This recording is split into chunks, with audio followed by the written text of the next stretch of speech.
Hello friends, ఈరోజు వీడియోలో మనం పాల పొడితో కాలా జామున్లు ఎలా తయారు చేయాలో నేర్చుకుందాం. చాలా ఈజీగా తయారు చేసుకోవచ్చు, చాలా రుచిగా ఉంటాయి. మీరు ఈ రెసిపీని 10 నిమిషాల్లో తయారు చేసేయచ్చు. మరి ఇలాంటి ఈజీ వంటల కోసం అత్తమ్మ టీవీ సబ్స్క్రైబ్ చేసుకుని బెల్ బటన్ని క్లిక్ చేయండి. ఈ రెసిపీ కోసం ముందుగా మనం పాకం పట్టుకుందాం. ఒక గిన్నెలో 1 కప్పు పంచదార, 1 కప్పు నీళ్లు ఈక్వల్ క్వాంటిటీస్లో పోసుకోవాలి.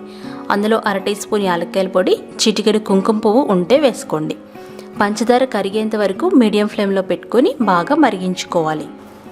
దీనికి పర్ఫెక్ట్ పాకం రావాల్సిన అవసరం లేదు. పంచదార మొత్తం కరిగి కొంచెం గమ్మీగా అయితే సరిపోతుంది. ఇప్పుడు అందులో 1 టీ స్పూన్ వెనిగర్ లేదా నిమ్మకాయ రసం వేసుకొని ఒకసారి కలిపి స్టవ్ ఆఫ్ చేసేయచ్చు. ఇది పాకం గట్టిపడకుండా ఉండటానికి. ఇప్పుడు పిండి కలుపుకుందాం. ఒక గిన్నెలో 1 కప్పు పాల పొడి అంటే 100 గ్రాములు, 1 టేబుల్ స్పూన్ నెయ్యి వేసి ఈ పొడిని బాగా కలుపుకోవాలి. చూసారు కదా, వేళ్లతో ఈ విధంగా బాగా కలపాలి.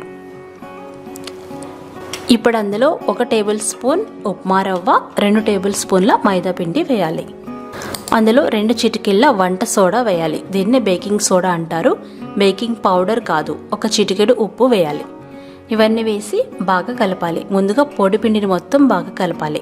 ఆ తర్వాత 3-4 టేబుల్ స్పూన్ల కాచి చల్లార్చిన పాలని కొంచెం కొంచెంగా పోసుకుంటూ పిండిని కలుపుకోవాలి. పిండిని మునివేళ్లతో బాగా కలుపుకోవాలి, మరీ ఎక్కువ ప్రెస్ చేయకూడదు. ఈ విధంగా పిండి కలుపుకొని ఒక 5 నిమిషాల పాటు మూత పెట్టి పక్కన పెట్టుకోండి. 5 నిమిషాలు అయిన తర్వాత చేతులకి నెయ్యి రాసుకొని మనం తయారు చేసుకున్న పిండిని గుండ్రంగా ఉండలు చుట్టుకోవాలి. ఇప్పుడు మనం గట్టిగా ప్రెస్ చేస్తూ ఉండలు చుడితే చక్కగా వస్తాయన్నమాట. రౌండ్గా మీకు ఎంత సైజు కావాలో అంత సైజు ఉండలు చుట్టుకోండి. ఈ విధంగా అన్నీ తయారు చేసి పక్కన పెట్టుకోండి. ఇప్పుడు ఒక ఇంపార్టెంట్ టిప్ అనమాట. డీప్ ఫ్రైకి సరిపడా నూనెని పొయ్యి మీద పెట్టి 1-2 నిమిషాలు మాత్రమే వేడి చేయాలి. నూనె వేడైన వెంటనే మనం తయారు చేసి పెట్టుకున్న కాలా జాములు వేసేసి లో ఫ్లేమ్లో మాత్రమే 10-15 నిమిషాలు డీప్ ఫ్రై చేసుకోవాలి. 5 నిమిషాలు అయిన తర్వాత నూనెని ఈ విధంగా కలిపితే అవి తిరుగుతాయన్నమాట. ఈ విధంగా మధ్య మధ్యలో నూనెని మాత్రమే కదుపుతూ లో ఫ్లేమ్లోనే మీకు కావాల్సిన కలర్ వచ్చేంత వరకు వేయించుకోవాలి. చూసారు కదా, ఈ కలర్ వచ్చింది. ఇంకా డార్క్ కావాలంటే ఇంకా రప్పించుకోవచ్చు. ఇప్పుడు మనం ఆల్రెడీ తయారు చేసుకున్న పాకాన్ని ఇంకొకసారి పొయ్యి మీద పెట్టాలి. అంటే పాకం వేడిగా ఉండాలి.